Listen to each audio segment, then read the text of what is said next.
Good afternoon, everybody, and welcome to Faith Chats. I'm your host, Andrew Burnett, and today I have with me my special guest, Geron Davis. Geron, welcome to the show. Thank you so much, Andrew. It's a joy to be with you, brother. So, can you take us back to the beginning? How did your journey in music and ministry start for you, and what sparked your passion for worship leading and songwriting? Well, I happen to have the honor and joy and craziness of being born into a pastor's family. I am the oldest of four kids, and so my mom and dad pastored for 57 years. And dad played guitar and sang, mom played piano and sang.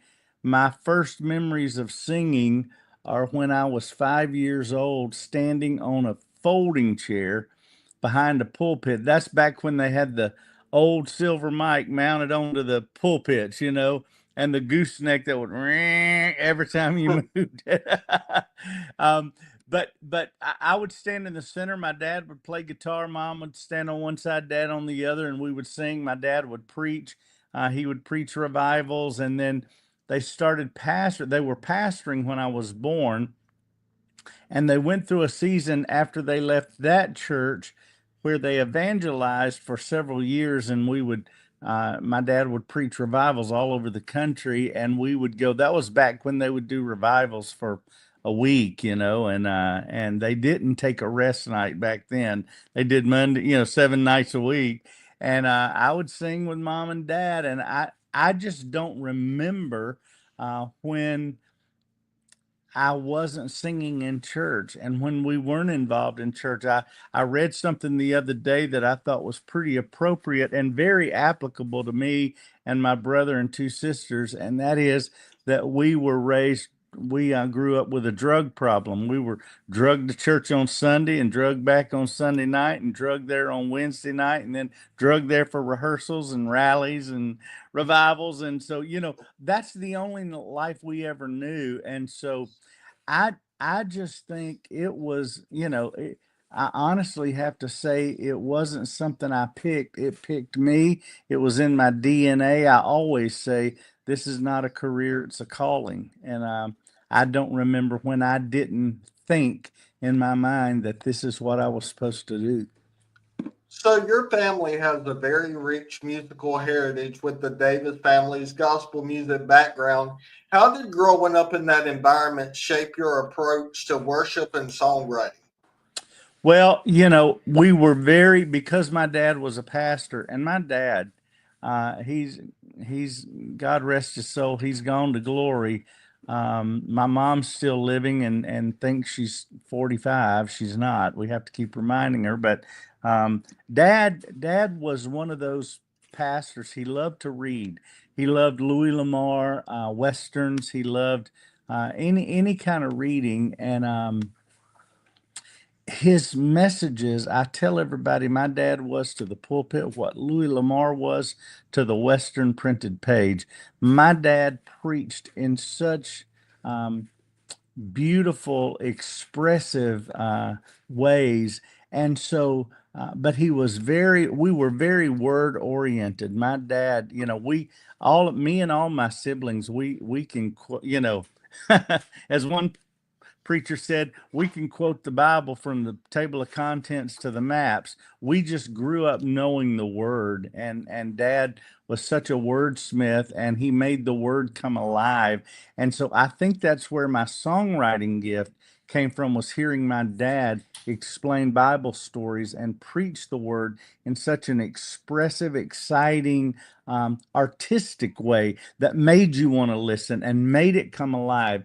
And to this day, I can read scriptures that I've heard since I was a kid and still find something new and fresh every time. And that's why I encourage people, read your Bible. Don't let it be something that is like a piece of furniture that just collects dust in your house. Make sure that you get into the word and look at it and read it, and in a sense, eat it, because it is the living bread, and it will feed your spirit, man. And so, we grew up singing. My mom and dad, we loved music. And I remember as a kid going to hear the Happy Goodmans and going to hear the Rambos and going to hear, the Oak Ridge Boys, and going to hear all the different groups that would sing. And then when I was in high school, um, man, I was like in the ninth grade, I think. Me and a bunch of my friends, my dad pastored in West Tennessee, and that's where I went to high school in Savannah, Tennessee. And we went to Memphis to hear this artist named Andre Crouch. Wow. And brother, my musical world exploded in Technicolor. Hmm. And it was right at the beginning of the CCM, contemporary Christian music era. And then artists like, I remember a guy who was a preacher but also an author, by that had written the book The Cross and the Switchblade, came to our high school to do a rally, and he brought this new group,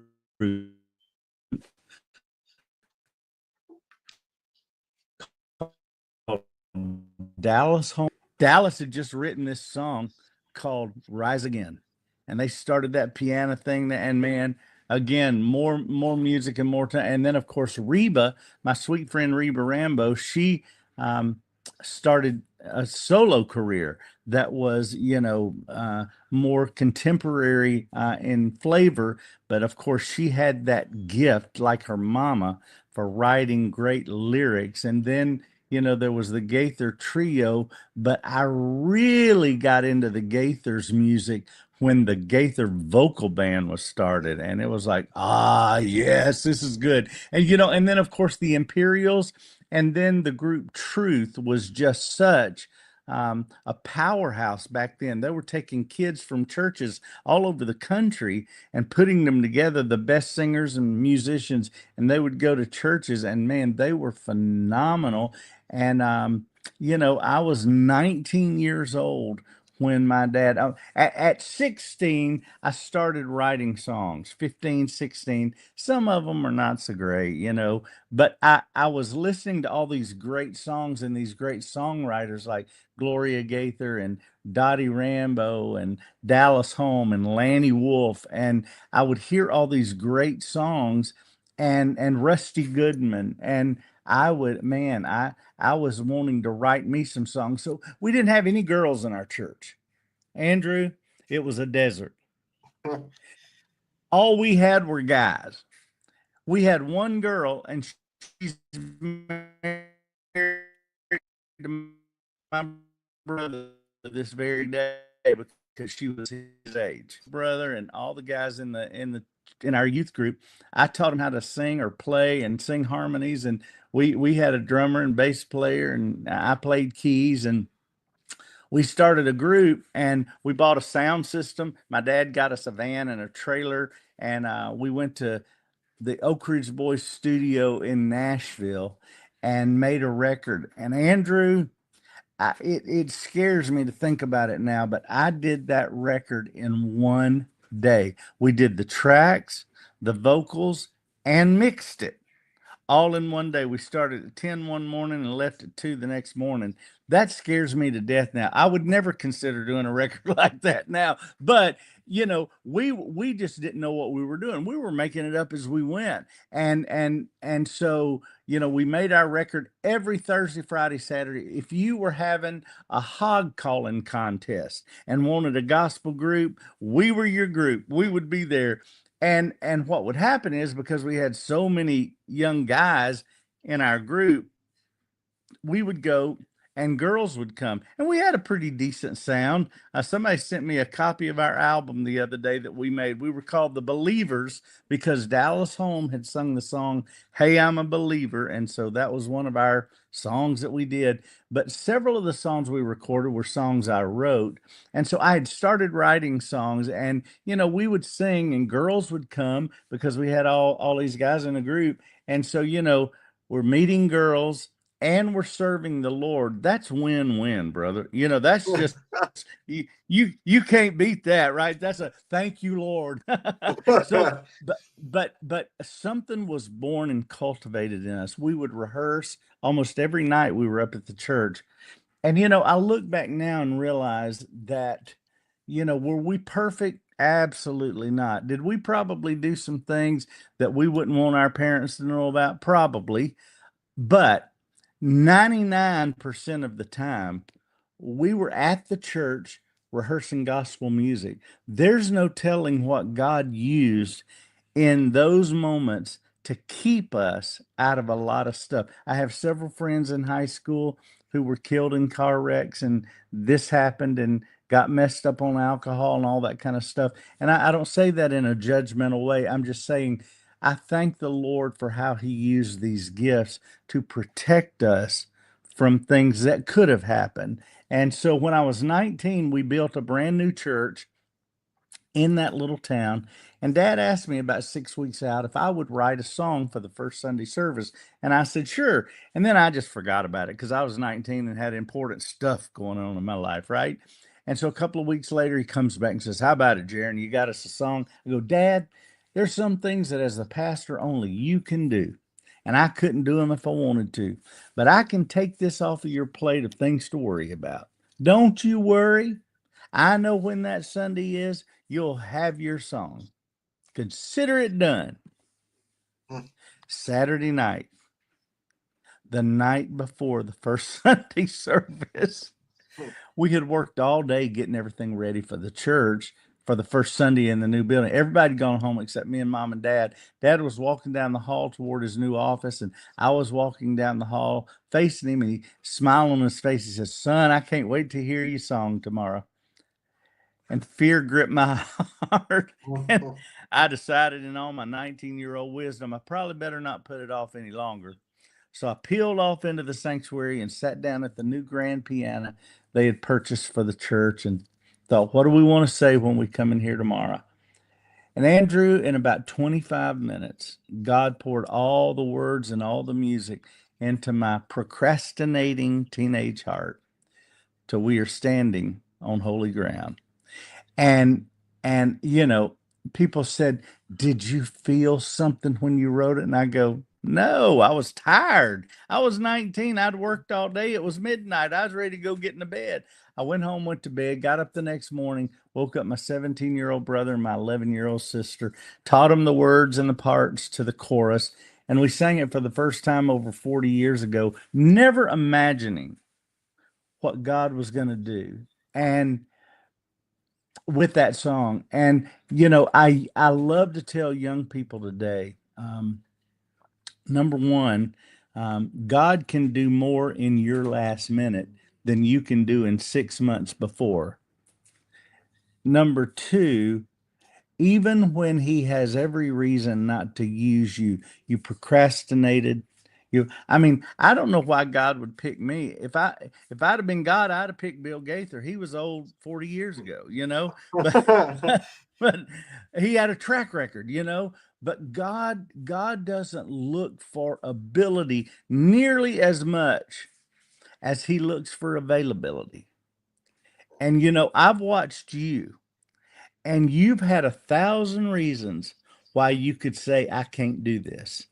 You've had physical issues, you've struggled with different things, and yet your approach has always been what you text me this morning. Let's give the devil two black eyes. And you have made yourself, there may be people on the planet that have more ability than Andrew, but there's no one that had more availability than Andrew.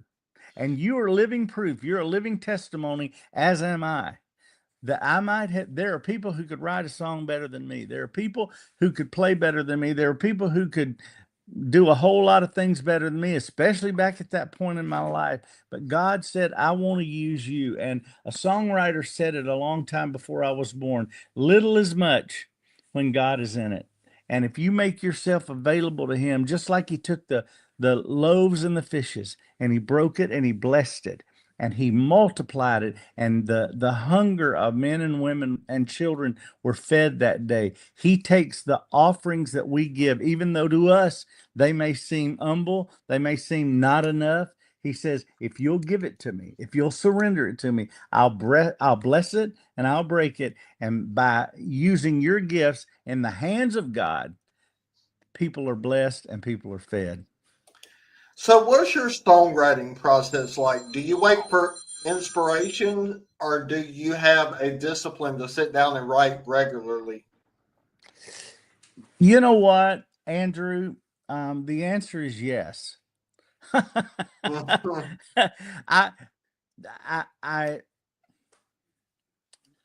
I try to, I try to write on a regular basis. I've got a writing session this afternoon.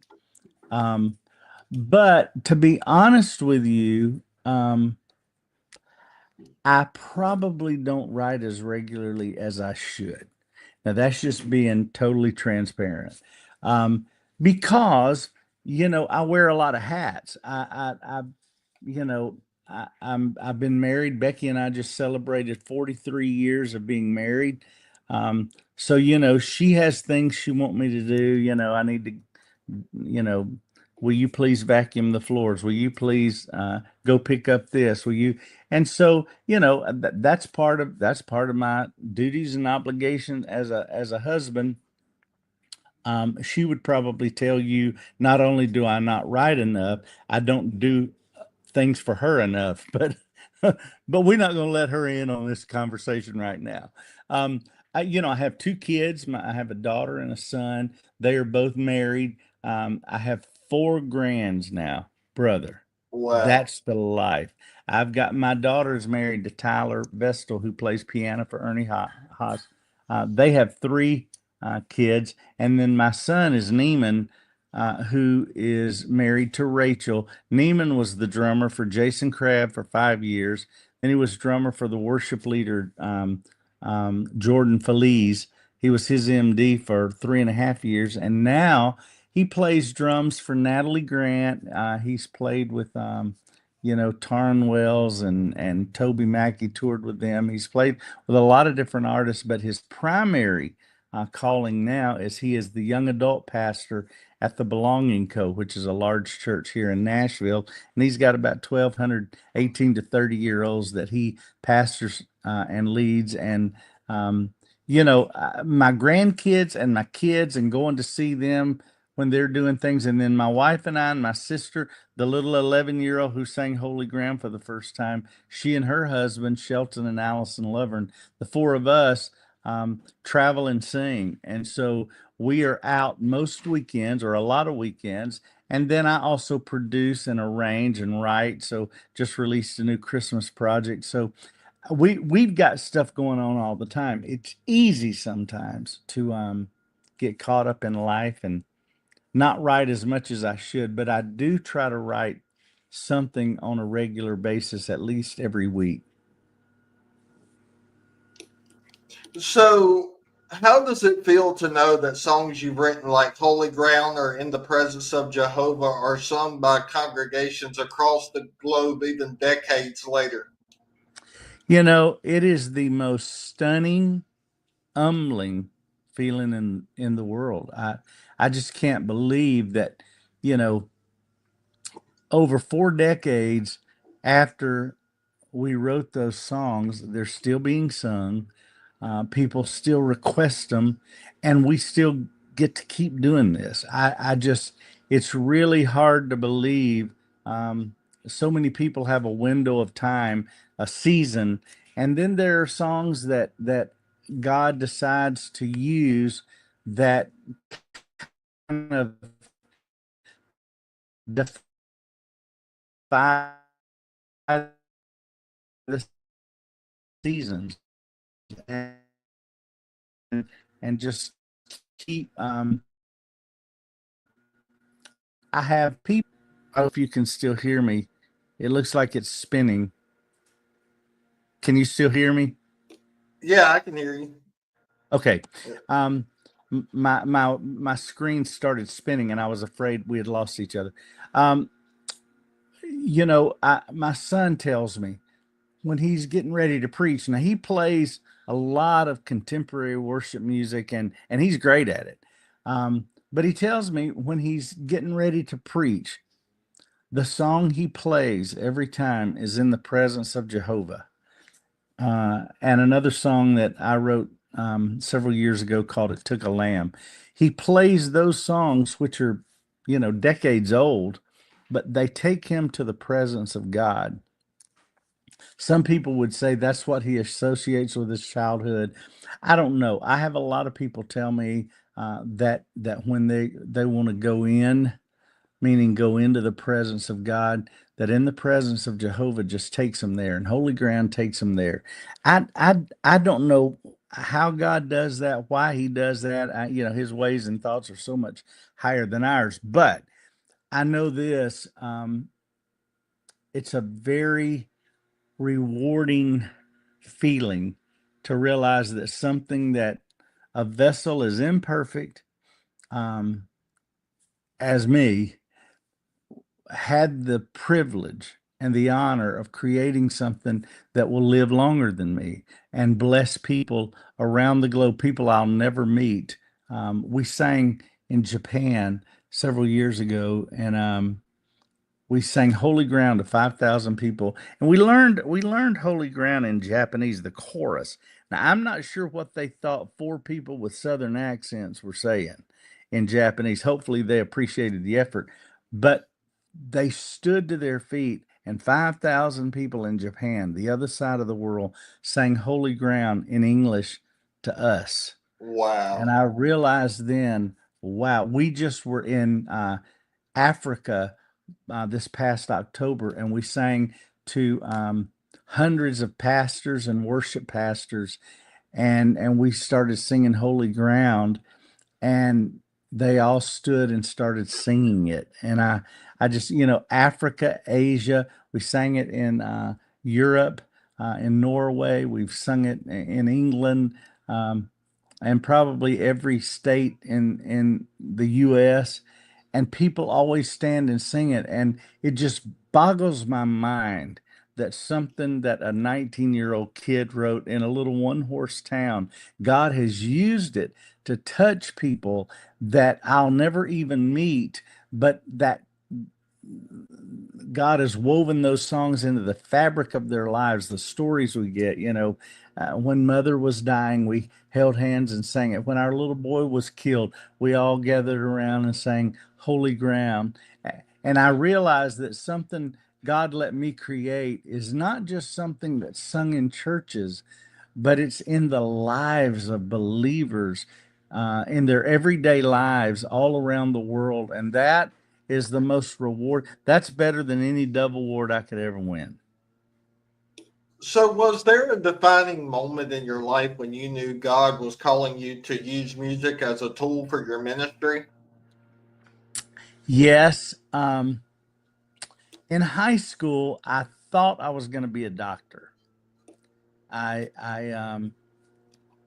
worked in this dental lab, and I thought I would either be a oral surgeon, an orthodontist, or I would be a medical doctor. I just love people, and medicine always intrigued me. Um, I'm sorry, they're using the blower out on the patio out back. I'm so sorry. This happens to be yard day. I forgot about it. Um, but then it just hit me that this was what I was supposed to do. My dad, who is a godly man and believed in the callings of God, he encouraged me to go to college, get a degree, get a trade. I said, "Dad, I want to do this." And he said, "No, son, go to college, get a trade, and then if the music thing don't work out, you've always got something to fall back on." And I tried to listen to him and thought about it, but I just kept being pulled, and so I went back to Dad and I said, "Dad, this is what I want to do." He said, "What if the music thing don't work out?" I said, "Dad, at that point it won't matter. This is all I want to do. So I went to college in Jackson, Mississippi, where Lanny Wolf was the dean of music, and his music was really popular back then. And so I wanted to go study under him, and his songwriting was great, and his music style back then was really fresh and new. And I went, and a pastor's daughter from Coshada, Louisiana, um, came that year. She had gone to LSU. She had done what her daddy said.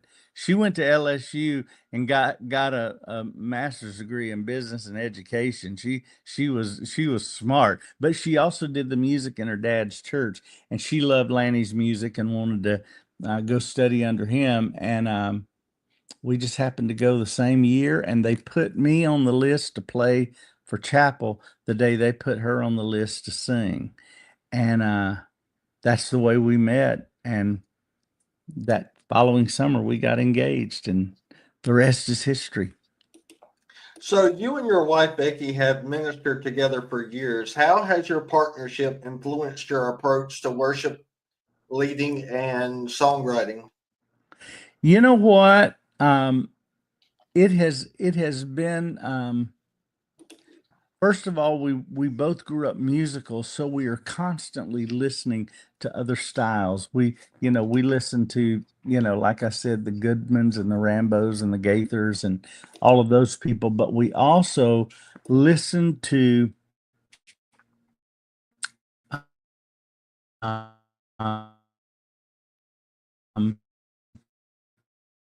the contemporary. And then, I gotta be honest, yeah, we grew up in the 70s, brother. That's when music was music.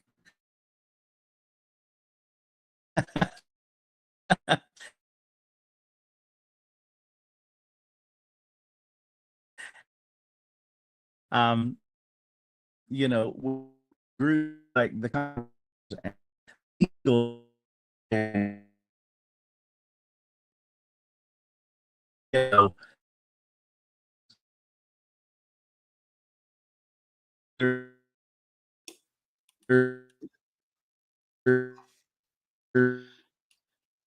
Jaron, you're freezing up on me.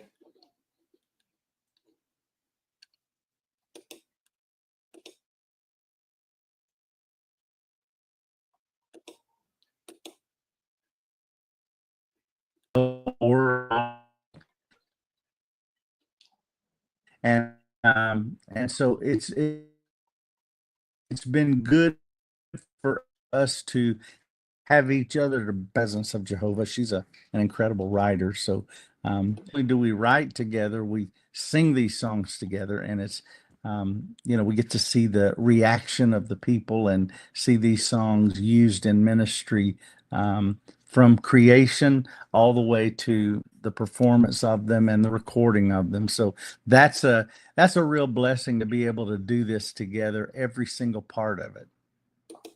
So, as a worship leader, how do you create an atmosphere where people can connect with God, especially in diverse situations like churches or conferences? Well, it's one of the things that I like to say. I teach this at conferences, and I teach it to young writers and young worship leaders, is don't get up and talk to the people about God until you've first gotten down and talked to God about the people. I think you have to not only cultivate the gift in you and try to hone your writing skills and your musician skills, but you also have to spend time in prayer and Bible reading to keep your life um, submitted to the Lord and as a living sacrifice, where He has to be. I heard a friend of mine say, God has this idea that worship is all about Him. And so we have to make Him first in our life, not our writing career, not our playing skills, not our harmonies and performing abilities, but He has to be the top priority. And He said, if you'll seek first the kingdom of God, all these other things will be added, your gifts and stuff, but he has to be top priority. And I think that's what's allowed the Lord to use us so long, is we have tried to keep our finger on the pulse of the church and don't write songs. Bill Gaither says, don't write songs that answer questions nobody's asking.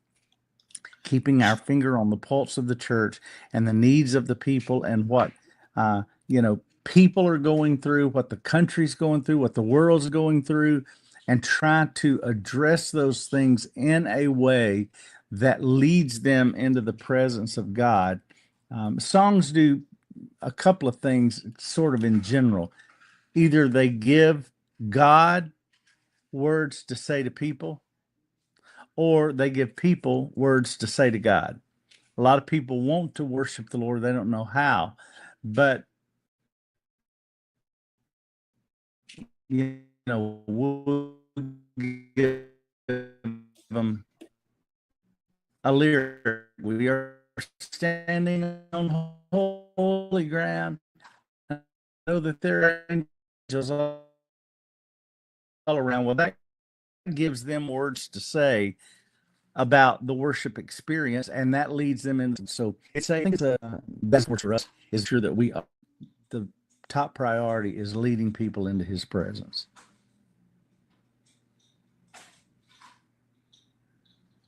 Can you share a memorable moment from leading worship, maybe a time when you felt God powerfully move through the music? Oh man, so many times. We've seen things happen. And there are hundreds, because our goal every time we get up is to make sure he gets in the house. He said, if I be lifted up, I'll draw. And when he draws, when he shows up, we all look good. But one of my favorite memories is a conference we did in Norway.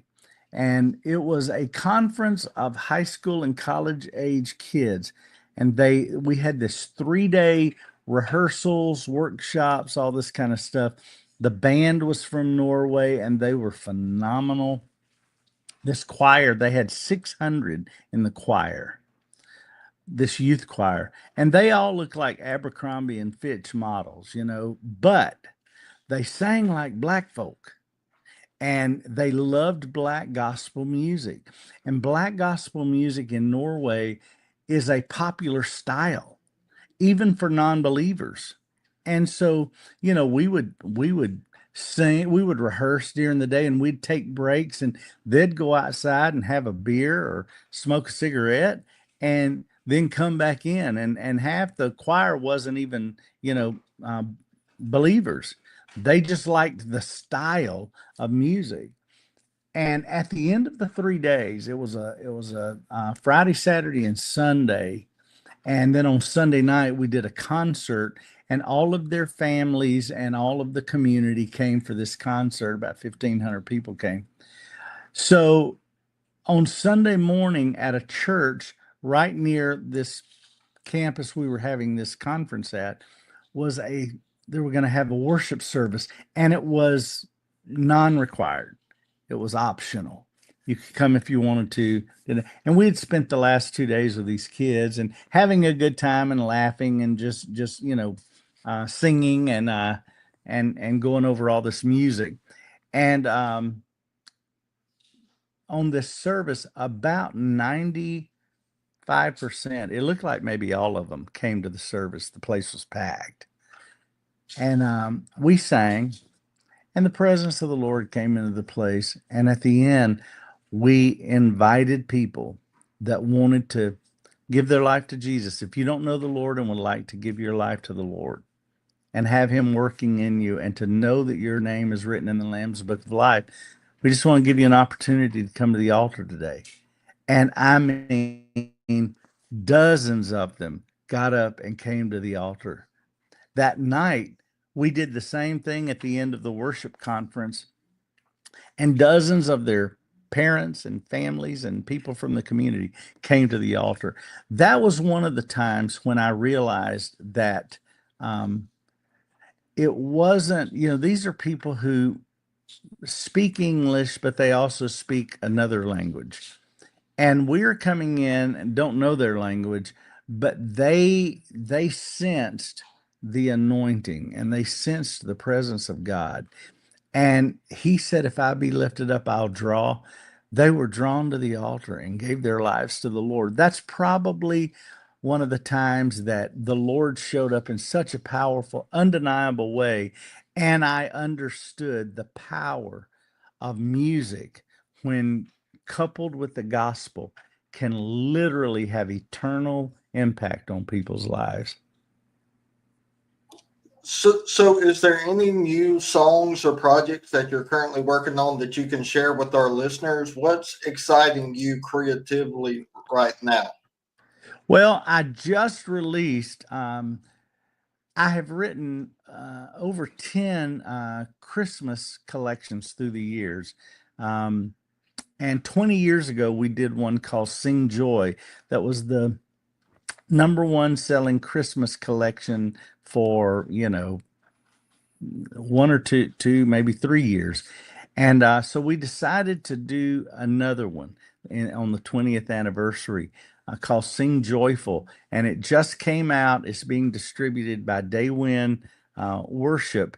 And Bradley Knight, a young kid that I met when he was 12, and now Bradley's probably one of the premier arrangers in Christian music, and he just finished doing a big Disney project. So God's using him in a great way. He's produced the last 2 or 3 Collingsworth family records, and we've worked together many years. He orchestrated and arranged this. It's so amazing. That's fun. And then Kindred Souls, my sister and brother-in-law and my wife and I are working. We've done 7 songs on a new project that's going to come out here in the fall. And we just finished writing a song. Me and Dave Clark and Shane Dunlap wrote a song that is probably one of my favorites in a long time, and it's called "Boundless Love of Christ." And there's a line in it that says, "Oh, how deep and how wide is the boundless love of Christ! Over and over again, He keeps blessing my life." Here's my favorite line: "Just when I think I've learned all His ways, He gives one more reason for me to give praise." And that's the beauty of knowing Jesus and getting into his word is on a daily basis. He keeps finding new ways to bless us and to grow us and to strengthen us. And the Bible says the mercies of the Lord are new every morning. And so he's got something new for you on a daily basis, the daily bread. And that's what we're trying to communicate. We're just writing songs and recording projects, and it's fun. It's a fun way to serve Jesus. So the worship music landscape has changed a lot over the years. How do you see the role of worship music evolving in today's church, especially with the younger generation? It's interesting because my son is very involved, with Jordan Feliz and Natalie Grant and a lot of different people, and that he is heavily involved in more of the current modern worship stuff. Um, and my son-in-law plays for Ernie Haas, which is the Southern Gospel side. So we see all of it. And I see, honestly, Andrew, it feels like the pendulum was way over here and then it swung way over there, and now it's coming back to center because more and more churches are starting worship choirs and having the choir loft on the platform again. More and more people are starting to sing hymns, and the hymns, even if they play it, with an electric guitar, the words of Fanny Crosby are amazing. And I see a hunger in young people and a passion to see the presence of God fill the building and fill their lives. And that is the beautiful part of music. I don't care, if they have two sets of drums on stage and a percussionist and four electric guitars, or if they have a mandolin, a fiddle, and a banjo. It doesn't matter to me as long as the motive, the heart of the musician and the heart of the singer is hungry for the presence of God and leading people to the presence of God. And that's what God's looking for. That's what the Father seeks is those who will worship him in spirit and in truth, and who hungers and thirsts after righteousness. And when you do that, according to his word, he says, if you hunger and thirst after righteousness, you will be filled. And I believe God is ministering and moving throughout the earth in all styles of music, because the hearts of musicians and worship leaders are turning to the Lord in such a powerful way, because we realize in the day we live in, there's so much going on in the world. We don't have the answers.